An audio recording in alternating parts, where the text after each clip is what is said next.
Bonjour, Parashat Lech Lecha, texte dans lequel Dieu va entre autres demander à celui qui ne s'appelle pas d'ailleurs encore Abraham de pratiquer la Brit Mila, de pratiquer la circoncision.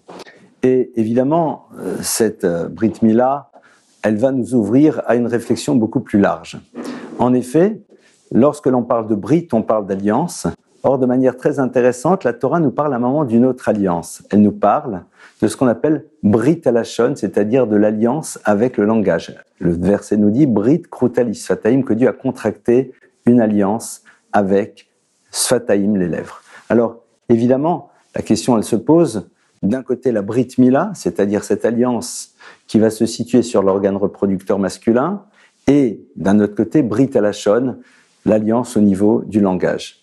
Si on réfléchit un instant, Mila, c'est un terme qui désigne aussi la notion du mot.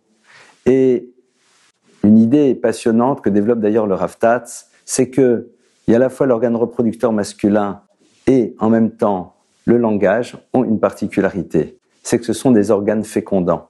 En effet, nous le savons au niveau de la Brit Mila, de la circoncision, mais aussi au niveau du langage.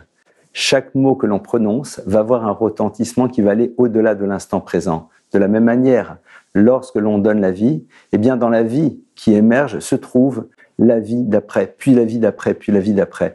Il en est de même au niveau du langage. Avoir conscience que les mots que l'on prononce ont un retentissement qui va au-delà de l'instant présent. C'est la raison pour laquelle il y a ce brit, il y a cette alliance, c'est-à-dire il y a cette nécessité de vivre en conscience avec ce que représente véritablement, il y a à la fois l'univers du futur dans la vie que nous pouvons donner et le futur que nous pouvons créer à travers les paroles que l'on prononce.